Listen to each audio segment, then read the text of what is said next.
नमस्कार साथियों, आप देख रहे हैं यूपी समाचार। यहाँ पर आपको 20 मिनट में यूपी की 50 बड़ी खबरें मिलेगी, तो वीडियो को पूरा जरूर देखें। आज की पहली खबर, यमुना पर बनेगा 80 करोड़ का पुल, 50 गांवों को लाभ। विधायक सरिता भदौरिया के अनुसार यमुना नदी पर बनने वाला यह पुल रूरा और ओसवा गांव के बीच निर्मित किया जाएगा। इस परियोजना की कुल लागत 79 करोड़ 8,85,000 रुपए तय की गई है। इस पुल के बन जाने से कचौरा और पारपट्टी क्षेत्र के बीच की दूरी काफी कम हो जाएगी। वर्तमान में ग्रामीणों को उदी होकर एक लंबा चक्कर काटकर जाना पड़ता है, जिससे समय और धन दोनों की बर्बादी होती है। इस पुल से क्षेत्र के 50 से अधिक गांवों के लाखों लोगों को सीधा लाभ मिलेगा।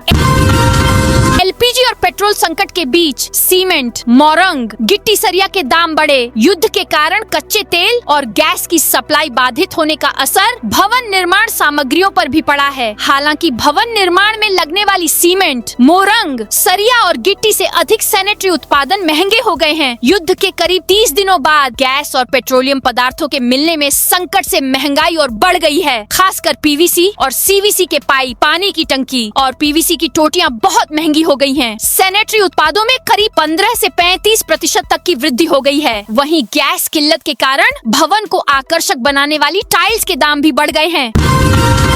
1 अप्रैल से यूपी के इस नेशनल हाईवे और लिंक एक्सप्रेसवे पर सफर महंगा। 1 अप्रैल से नेशनल हाईवे और गोरखपुर लिंक एक्सप्रेसवे की यात्रा करने पर अधिक टोल टैक्स जमा करना होगा। NHAI और यूपीडा की ओर से नई रेट लिस्ट जारी कर दी गई है और टोल प्लाजा पर भी नई रेट लिस्ट लगाने की तैयारी की जा रही है। हल्के वाहनों से यात्रा करने पर प्रत्येक टोल प्लाजा पर 5 से 10 रुपए टोल टैक्स बढ़ जाएगा। एक्सप्रेसवे की यात्रा में मिनी बस का टोल टैक्स नहीं बढ़ाया गया है।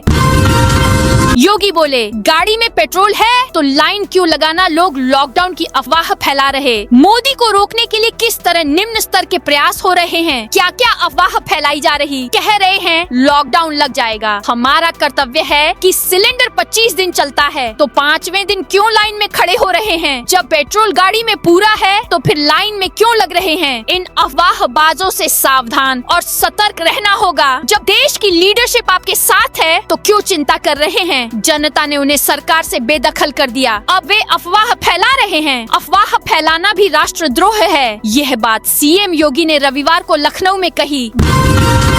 भारत आ रहे 2 एलपीजी टैंकरों ने हॉर्मुज पार किया। 94,000 मीट्रिक टन गैस लेकर इसी हफ्ते पहुंचेंगे। भारत आ रहे 2 एलपीजी टैंकरों ने हॉर्मुज स्ट्रेट पार कर लिया है। इन जहाजों पर 94,000 मीट्रिक टन एलपीजी लदी हुई है। BWTYR और BWELM नाम के इन जहाजों को भारतीय नौसेना सुरक्षा दे रही है। सरकार के मुताबिक ये दोनों टैंकर इसी हफ्ते मुंबई पहुंच सकते हैं। इससे पहले 4 भारतीय झंडे वाले एलपीजी टैंकर भी इस अहम समुद्री रास्ते को पार कर चुके हैं, जबकि 3 अन्य अभी पश्चिमी हिस्से में हैं। मेरठ में प्रतिमा से जाट शब्द हटाने पर हंगामा, लोग बोले। पुलिस ने रातों रात हटवाया। मेरठ में सूरजमल की प्रतिमा अनावरण समारोह में हंगामा हो गया। महाराज सूरजमल की प्रतिमा की फाउंडेशन वॉल से जाट शब्द हटाने पर लोग भड़क गए। बिरादरी के लोग धरने पर बैठकर हंगामा करने लगे। लोगों का कहना है कि पुलिस प्रशासन जानबूझकर हमारे समाज को नकार रहा है। हमारे महाराजा श्री का अपमान किया जा रहा है, इसीलिए इरादतन प्रतिमा के नीचे जो जाट शब्द लिखा था उसको पुलिस ने रातों रात हटवाया गया। हम इस तरह अपना अपमान बर्दाश्त नहीं करेंगे। करीब 45 मिनट तक प्रदर्शन चला। इसके बाद SDM सरधना उदित नारायण वहां पहुंचे। उन्होंने लोगों को समझाया 10 दिन में लगा देंगे। तब लोगों ने धरना प्रदर्शन खत्म किया। इसी बीच पता चला कि जाट शब्द वाली प्लेट कहीं खो गई। यूपी में आज से शुरू होगी गेहूं खरीद। उत्तर प्रदेश में गेहूं खरीद सोमवार से शुरू होकर 15 जून तक चलेगी। गेहूं खरीद शुरू होने से पहले ही 2,24,000 से अधिक किसानों ने बिक्री के लिए पंजीकरण करा लिया है। किसानों को गेहूं बिक्री में परेशानी न हो, इसके लिए प्रदेश में अब तक 3,574 क्रय केंद्र भी स्थापित कर लिए गए हैं। गेहूं का न्यूनतम समर्थन मूल्य 2,585 रुपए प्रति कुंतल तय किया गया है, जो पिछले साल की तुलना में 160 रुपए प्रति कुंतल अधिक है। वाराणसी दाल मंडी में 18 मकान तोड़ने की कार्रवाई। उत्तर प्रदेश के वाराणसी में दाल मंडी इलाके में सड़क चौड़ीकरण प्रोजेक्ट पर काम शुरू हो गया है। इस प्रोजेक्ट के दायरे में आने वाले घरों सड़कों, दुकानों और मस्जिदों पर बुलडोजर चलना लगभग तैयार है। हालांकि इस प्रोजेक्ट से स्थानीय लोगों में भारी गुस्सा फैल गया है। रविवार सुबह भारी पुलिस फोर्स के साथ बुलडोजर 18 मकानों को ध्वस्त करने पहुंचा। पुलिस और अधिकारियों के पहुंचते ही इलाके फिर तनावपूर्ण हो गया। दाल मंडी चौड़ीकरण की कार्रवाई ईद के दौरान रोक दी गई थी। रविवार से दोबारा इसे शुरू किया जा रहा है। आंगनबाड़ी कार्यकर्तियों और सहायिकाओं के लिए बड़ी खुशखबरी। आंगनबाड़ी कार्यकर्तियों, सहायिकाओं और मुख्य सेविकाओं के लिए अच्छी खबर है। सीएम योगी आदित्यनाथ सौगातें देने जा रहे हैं। सोमवार को सीएम योगी लोक भवन सभागार में बाल विकास एवं पुष्टाहार विभाग की महिला सशक्तिकरण, बाल विकास और रोजगार सृजन को नई गति देने वाली कई बड़ी पहल का शुभारंभ करेंगे। कार्यक्रम में आंगनबाड़ी सेवाओं के सुदृढ़ीकरण के साथ साथ मिशन रोजगार के तहत नियुक्ति पत्र भी वितरित किए जाएंगे। यूपी में छोटे उद्योगों को योगी सरकार ने दी बड़ी राहत। उत्तर प्रदेश में सुगम व्यापारिक माहौल बनाने के लिए योगी सरकार ने उद्योगों को बड़ी राहत दी है। खास तौर से छोटे प्रतिष्ठानों को सरकारी सिस्टम के पीछे भागने से मुक्ति देने की पहल की गई है। प्रदेश में कम जोखिम श्रेणी में शामिल हजारों उद्योगों को सरकारी निरीक्षणों से निजात मिल गई है। उनके लिए स्व प्रमाणन व्यवस्था लागू की गई है। उन्हें अपने प्रतिष्ठान में श्रम कानूनों के पालन का प्रमाण पत्र खुद देना होगा। विभाग इसका परीक्षण करेगा। सब ठीक मिला तो 5 साल में सिर्फ एक बार ही सैंपल सर्वे किया जाएगा। जैदपुर अस्पताल में 13 एम्बुलेंस जलकर खाक। बाराबंकी के जैदपुर थाना क्षेत्र स्थित सामुदायिक स्वास्थ्य केंद्र परिसर में रविवार दोपहर करीब 3 बजे अचानक खड़ी एम्बुलेंस में आग लग गई। घटना के वक्त अस्पताल परिसर में कुल 43 एम्बुलेंस खड़ी थीं। इनमें से 13 जलकर खाक हो गई, जबकि 30 एम्बुलेंस को पुलिस और स्थानीय लोगों की मदद से बचा लिया गया। हालांकि आग लगने का कारण अभी तक स्पष्ट नहीं हो पाया है। पुलिस मामले की जाँच में जुटी है। गोंडा में अवैध कच्ची शराब बनाने वाले फैक्ट्री का खुलासा। गोंडा के नवाबगंज थाना क्षेत्र में अवैध कच्ची शराब बनाने वाले एक बड़े गिरोह का भंडाफोड़ हुआ है। पुलिस ने सरयू नदी के बीच एक टापू पर चल रही अवैध शराब फैक्ट्री पर छापा मारकर 3 आरोपियों को गिरफ्तार किया है। इस कार्रवाई में 1000 लीटर अवैध कच्ची शराब और 8000 लीटर लहन बरामद किया गया, जिसे मौके पर ही नष्ट कर दिया गया। पुलिस अधीक्षक विनीत जायसवाल के सख्त निर्देश पर यह कार्रवाई की गई है। टीईटी अनिवार्यता के विरोध में 4 अप्रैल को प्रदर्शन। श्रावस्ती के शिक्षकों की टेट अनिवार्यता के विरोध में देशव्यापी आंदोलन की तैयारियां तेज कर दी गई हैं। टीचर्स फेडरेशन ऑफ इंडिया के बैनर तले 4 अप्रैल 2026 को नई दिल्ली के रामलीला मैदान में एक विशाल महारैली का आयोजन किया जाएगा। इसी क्रम में रविवार को बहराइच के लोटस होटल में श्रावस्ती जनपद के शिक्षक पदाधिकारियों की समीक्षा बैठक हुई, जहां आंदोलन की रणनीति बनाई गई। उत्तर प्रदेश में दहेज उत्पीड़न और चेक बाउंस के प्रकरण में अब सीधे एफआईआर नहीं करेगी पुलिस। उत्तर प्रदेश में गंभीर अपराध पर ही पुलिस सीधे रिपोर्ट दर्ज करेगी। अब पुलिस दहेज उत्पीड़न और चेक बाउंस सहित 31 प्रकरण में सीधे केस नहीं दर्ज करेगी। इलाहाबाद हाई कोर्ट की कई साधारण से प्रकरण में केस दर्ज करने के प्रकरण में सख्ती के बाद उत्तर प्रदेश के पुलिस महानिदेशक राजीव कृष्णा ने सभी जिला पुलिस प्रमुखों को इस क्रम में आदेश जारी किया है। उत्तर प्रदेश में अब दहेज उत्पीड़न और चेक बाउंस समेत 31 मामलों में पुलिस सीधे रिपोर्ट दर्ज नहीं करेगी। इसके लिए पहले मजिस्ट्रेट के यहाँ मुकदमा दायर करना होगा। काशी विश्वनाथ धाम का स्टैंडर्ड ऑपरेटिंग प्लान एमपी में होगा लागू। सिंहस्थ कुंभ मेला अप्रैल से मई 2028 में मध्य प्रदेश के उज्जैन में होगा। यह आयोजन हर 12 साल में शिप्रा नदी के तट पर होता है, जिसमें करोड़ों श्रद्धालु शाही स्नान के लिए जुटते हैं। लेकिन इससे पहले मध्य प्रदेश सरकार तैयारियों को पुख्ता और मजबूत बनाने के लिए वाराणसी में 2 दिवसीय यूपी एमपी सहयोग सम्मेलन का आयोजन कर रही है। 2 अप्रैल को श्री राम मंदिर परिसर के हनुमान मंदिर पर ध्वजारोहण। श्री राम जन्मभूमि तीर्थ क्षेत्र हनुमान जयंती पर श्री राम जन्मभूमि मंदिर परिसर में बनाए गए हनुमान जी के मंदिर पर ध्वजारोहण आयोजन करेगा। इस अवसर पर भाजपा के राष्ट्रीय नेता बजरंग दल के पूर्व अध्यक्ष विनय कटियार और बजरंग दल के पूर्व अध्यक्ष मध्य प्रदेश सरकार में कैबिनेट मंत्री वित्त चेयरमैन जय भानु सिंह पवैया तथा पूर्व संयोजक डॉक्टर सुरेंद्र जैन प्रकाश शर्मा सहित अन्य पूर्व वर्तमान बजरंग दल पदाधिकारियों को आमंत्रित किया गया है। लखनऊ में साइबर ठगों का आतंक, लिंक से 52 लाख की ठगी। बाजार खाला में साइबर ठग ने लिंक भेजकर एक व्यक्ति के खाते से 41 दिन के अंदर 52.31 लाख पार कर दिए। वहीं मलिहाबाद और चौक में जालसाजों ने डॉक्टर का प्रतिनिधि और इंश्योरेंस कर्मी बनकर 92,000 रुपए गायब कर दिए। पुलिस ने तीनों मामलों में रिपोर्ट दर्ज कर साइबर क्राइम सेल की मदद से जाँच शुरू कर दी है। ऐशबाग स्थित ईदगाह के पास रहने वाले मोहम्मद सालिम ने बताया कि साइबर जालसाजों ने उनके खाते से कई बार में 52,31,690 रुपए पार कर दिए। पासबुक अपडेट कराने पर पता चला कि 13 जनवरी से 23 फरवरी के बीच खाते से रुपए निकले हैं। अयोध्या में तेज हुई गेहूं की कटाई मड़ाई। अयोध्या जिले में खराब मौसम की आशंका के चलते किसानों ने गेहूं की कटाई और मड़ाई में तेजी ला दी है। मौसम के बदलते मिजाज को देखते हुए किसान जल्द से जल्द फसल को सुरक्षित करने में जुटे हैं ताकि बारिश या तेज हवा से नुकसान न हो। खेतों में इन दिनों कटाई का कार्य तेजी से चल रहा है। उप कृषि निदेशक डॉक्टर पीके कनौजिया ने बताया कि इस वर्ष जिले में लगभग 1,02,000 हेक्टेयर क्षेत्रफल में गेहूं की बुवाई की गई है। उन्होंने कहा कि फसल इस बार अच्छी हुई है और उत्पादन बेहतर रहने की उम्मीद है।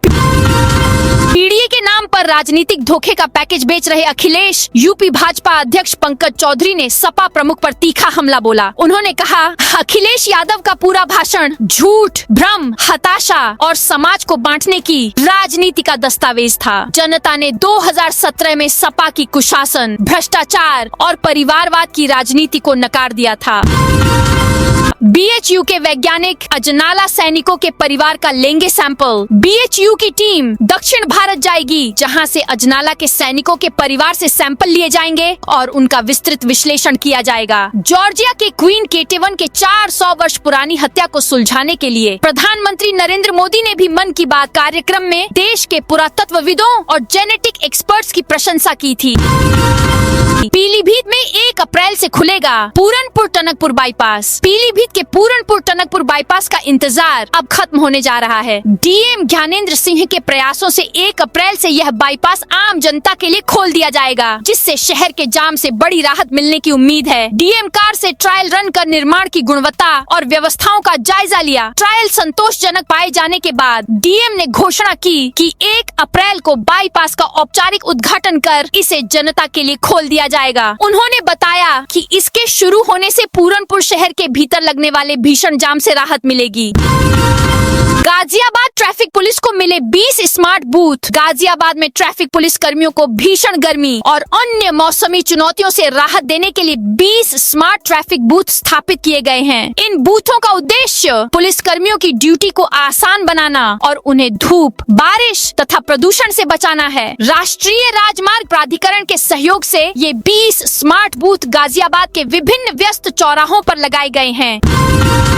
चंदौली पुलिस ने पकड़ी 70 लाख की अवैध शराब। चंदौली पुलिस ने संयुक्त कार्रवाई करते हुए प्याज से लदे ट्रक से 70 लाख रुपए की अवैध अंग्रेजी शराब बरामद की है। इस दौरान एक अंतर्राज्यीय तस्कर को भी गिरफ्तार किया गया है। जेठमलपुर तिराहे के पास राष्ट्रीय राजमार्ग पर वाहन चेकिंग के दौरान पुलिस को बड़ी सफलता मिली। मुखबिर की सूचना पर पुलिस ने एक संदिग्ध ट्रक को रोका, जिसमें चालक ने प्याज लदा होने की बात कही। लखनऊ के इकाना स्टेडियम में आईपीएल 2026 के मैच शुरू होने 3 घंटा पहले खोले जाएंगे प्रवेश द्वार। भारतीय क्रिकेट कंट्रोल बोर्ड को बड़ी शोहरत देने वाली लीग आईपीएल के 19वें में संस्करण में 1 अप्रैल से लखनऊ के भारत रत्न श्री अटल बिहारी वाजपेयी इकाना क्रिकेट स्टेडियम में हाई वोल्टेज मुकाबले होंगे। Ekana cricket stadium Lucknow super giants का होम ग्राउंड है। सहारनपुर में 752 करोड़ 76 लाख का बजट पास। सहारनपुर नगर निगम बोर्ड की बैठक में वित्तीय वर्ष 2026 से 27 के लिए 752 करोड़ 76 लाख 37 हजार रुपए का बजट सर्वसम्मति से पारित कर दिया गया। महापौर डॉक्टर अजय सिंह की अध्यक्षता में हुई बैठक में यह बजट कार्यकारिणी द्वारा पहले पारित 738 करोड़ 48 लाख 57 हजार रुपए के प्रस्तावित बजट से 14 करोड़ 27 लाख 80 हजार रुपए अधिक है। अयोध्या में 14 से 15 साल की किशोरियों को लगेगी HPV वैक्सीन। अयोध्या जिले में किशोरियों को जल्द ही HPV human papilloma virus vaccine लगाई जाएगी। इस पहल का उद्देश्य किशोरियों के स्वास्थ्य को सुरक्षित करना है। स्वास्थ्य विभाग से आधिकारिक आदेश जारी होने का इंतजार है। जिले को लगभग 8000 वैक्सीन डोज प्राप्त हो चुकी हैं। इन खुराकों का उपयोग जिला महिला चिकित्सालय, सामुदायिक स्वास्थ्य केंद्रों और मेडिकल कॉलेज में किया जाएगा। औरैया में गोवंश तस्करी पर 30 लोगों पर कार्रवाई। कानपुर रेंज के DIG हरिश्चंद्र ने रविवार को औरैया का वार्षिक निरीक्षण किया। इस दौरान उन्होंने पुलिस व्यवस्था को संतोषजनक बताया और पारदर्शिता बढ़ाने के लिए QR कोड सिस्टम लागू करने के निर्देश दिए। कानपुर रेंज के DIG हरिश्चंद्र ने रविवार को औरैया का वार्षिक निरीक्षण किया। निरीक्षण के दौरान उन्होंने विभिन्न महत्वपूर्ण स्थलों का जायजा लिया और ककोर स्थित पुलिस अधीक्षक कार्यालय पहुंचकर साफ सफाई, रख रखाव और प्रशासनिक व्यवस्थाओं को संतोषजनक पाया। 30 मार्च को 15,000 घरों में नहीं आएगी बिजली। बुलंदशहर में 30 मार्च 2026 सोमवार को लगभग 15,000 घरों में 5 घंटे तक बिजली आपूर्ति बाधित रहेगी। विद्युत विभाग ने जिले के विभिन्न उपकेंद्रों पर निर्धारित रखरखाव कार्यों के चलते यह जानकारी दी है। कानपुर में अब मच्छरों की खैर नहीं। शहर में गर्मी की दस्तक के साथ ही मच्छर जनित बीमारियों का खतरा भी मंडराने लगा है। डेंगू, मलेरिया और चिकनगुनिया जैसे रोगों को पैर पसारने से रोकने के लिए स्वास्थ्य विभाग ने अभी से तगड़ी घेराबंदी शुरू कर दी है। रविवार को स्वास्थ्य विभाग ने शहर के 165 कम्युनिटी हेल्थ ऑफिसर्स को खास ट्रेनिंग दी ताकि जमीनी स्तर पर मरीजों की पहचान और इलाज में कोई देरी न हो। रावतपुर में बंद घर से 30 लाख के जेवर चोरी। कानपुर के रावतपुर क्षेत्र में चोरों ने एक बंद पड़े मकान को निशाना बनाते हुए बड़ी वारदात को अंजाम दिया। शिवनगर मासवानपुर इलाके में हुई इस चोरी में बदमाश घर से करीब 30 लाख रुपए कीमत के सोने चांदी के जेवरात समेट ले गए। घटना के बाद इलाके में दहशत का माहौल है। सुल्तानपुर में वर्दी पहनते समय इंस्पेक्टर को लगी गोली। सुल्तानपुर में अखंड नगर थाने में रविवार को प्रभारी निरीक्षक अरुण द्विवेदी गोली लगने से घायल हो गए। इंस्पेक्टर वर्दी पहन रहे थे, तभी अचानक उनकी निजी रिवॉल्वर चल गई। गोली उनके कंधे में लगी। सूचना मिलते ही CO कादीपुर थाने पहुंचे। घायल इंस्पेक्टर को पुलिस की गाड़ी से जिला अस्पताल न ले जाकर पूर्वांचल एक्सप्रेसवे के रास्ते मेडिकल कॉलेज लखनऊ ले जाया गया। हाथरस में गैस एजेंसी बंद मिली। हाथरस में आज पूर्ति विभाग की टीम ने गैस एजेंसियों का औचक निरीक्षण किया। इस दौरान AP भारत गैस एजेंसी तमन्नागढ़ी बंद पाई गई, जिसके बाद एजेंसी संचालक को कारण बताओ नोटिस जारी किया गया है। क्षेत्रीय खाद्य अधिकारी रितेश चंद्रा, पूर्ति निरीक्षक यतीश चंद्र गुप्ता, रोहित कुमार और बीरेश मौर्य की टीम ने AP भारत गैस एजेंसी का निरीक्षण किया। शादी में लेग पीस को लेकर मारपीट। अमरोहा के हसनपुर कोतवाली क्षेत्र में एक शादी समारोह उस समय हंगामे में बदल गया जब बिरयानी में लेग पीस को लेकर शुरू हुआ मामूली विवाद देखते ही देखते हिंसक झड़प में तब्दील हो गया। शनिवार शाम करीब 6 बजे आयोजित इस शादी समारोह में गांव हैबतपुर बंजारा से आई बारात शामिल थी। खाना परोसने के दौरान बारातियों और घरातियों के बीच कहासुनी हुई, जो कुछ ही देर में मारपीट में बदल गई। पूर्वांचल क्रांति दिवस पर देवरिया में मशाल जुलूस निकला। देवरिया में रविवार को पूर्वांचल क्रांति दिवस मनाया गया। 1857 के प्रथम स्वतंत्रता संग्राम के प्रेरणा स्रोत मंगल पांडे की स्मृति में आयोजित इस अवसर पर शहर में अमृत प्रयास के तहत एक विशाल मशाल जुलूस निकाला गया। इसमें सैकड़ों लोगों ने भाग लिया। लाइलाज होते जा रहे विद्युत स्मार्ट प्रीपेड मीटर, अब तकनीकी जांच IT विशेषज्ञों से कराने की मांग। Uttar Pradesh power corporation limited UPPCL ने प्रदेश के विद्युत उपभोक्ताओं को राहत देने और बिजली चोरी रोकने के लिए स्मार्ट प्रीपेड विद्युत मीटर लगवाए हैं। यह उपभोक्ताओं के लिए राहत के स्थान पर आफत होते जा रहे हैं। राज्य में प्रीपेड स्मार्ट मीटर रिचार्ज कराने के घंटों बाद तक कनेक्शन नहीं जुड़ने से बड़ी संख्या में विद्युत उपभोक्ता परेशान है। गाजियाबाद, सहारनपुर, नोएडा और दक्षिणांचल विद्युत वितरण निगम के कई जिलों में रिचार्ज के बावजूद उपभोक्ताओं के कनेक्शन चालू नहीं हो पाने की सूचनाएं हैं। इसका कारण रिचार्ज राशि का MDM और RMS सर्वर में फंसा होना बताया जा रहा है। देवरिया में मिशन शक्ति अभियान चलाया गया। शाहजहांपुर में महिलाओं और बालिकाओं को जागरूक करने के उद्देश्य से मिशन शक्ति अभियान चलाया जा रहा है। इस अभियान के तहत ASP राजेश द्विवेदी और ASP ग्रामीण दीक्षा भवरे अरुण की मौजूदगी में विभिन्न स्थानों पर कार्यक्रम आयोजित किए गए। इसका मुख्य लक्ष्य महिलाओं के साथ होने वाले अपराधों को रोकना है। अखिलेश बोले, नोएडा एयरपोर्ट का उद्घाटन बेचने के लिए किया। अखिलेश यादव ने रविवार को नोएडा के दादरी में समाजवादी समता भाईचारा रैली को संबोधित किया। जेवर एयरपोर्ट के उद्घाटन पर उन्होंने तंज कसा कि यूपी के 7 में से 6 एयरपोर्ट बंद हो गए हैं। कम से कम यह वादा करते जाते कि उद्घाटन के बाद इसे बेचा नहीं जाएगा। लगता तो ऐसा है कि यह उद्घाटन ही बेचने के लिए किया गया है। उन्होंने कहा, जिसने अत्याचार, अन्याय और उत्पीड़न की पीड़ा नहीं झेली, वो हमारे दर्द को नहीं समझ सकते। वो हमदर्दी तो दिखा सकते हैं, लेकिन हमारा दर्द महसूस नहीं कर सकते, जो हमारे घर को गंगा जल से धुलवाने पर हमें हुआ था। अमेरिका में ट्रंप के खिलाफ 80 लाख लोगों का मार्च। अमेरिका में शनिवार को राष्ट्रपति ट्रंप के खिलाफ हुए नो किंग्स रैली में 80 लाख लोगों ने हिस्सा लिया। मीडिया रिपोर्ट्स के मुताबिक पूरे अमेरिका के सभी 50 राज्यों में 3300 से ज्यादा जगहों पर ये प्रदर्शन आयोजित किए गए। आयोजकों ने बताया कि अक्टूबर में हुए पिछले नो किंग्स प्रदर्शनों की तुलना में इस बार करीब 10 लाख ज्यादा लोग शामिल हुए और लगभग 600 ज्यादा कार्यक्रम आयोजित किए गए। संभल एसपी के बिश्नोई दूल्हा बनकर जोधपुर पहुंचे। यूपी के चर्चित आईपीएस अफसर के बिश्नोई और अंशिका वर्मा की आज शादी है। शाम करीब 6 बजे संभल एसपी बारात लेकर राजस्थान के बाड़मेर से 200 किलोमीटर दूर जोधपुर पहुंचे। अब शादी की सभी रस्में यही होंगी। इससे पहले के बिश्नोई दोपहर 12 बजे सज धज कर घर से बाहर निकले। उन्होंने शेरवानी पहन रखी थी। बहन ने मिठाई खिलाई, हाथ में तलवार, काला चश्मा लगाकर बिश्नोई स्वैग के साथ घोड़ी पर बैठे मंदिर गए और पूजा की। रास्ते में ढोल नगाड़ों की धुन पर घर की महिलाएं डांस करती रहीं। तो दोस्तों, यह थी आज उत्तर प्रदेश के सभी जिलों की दिन भर की ताजा और बड़ी खबरें।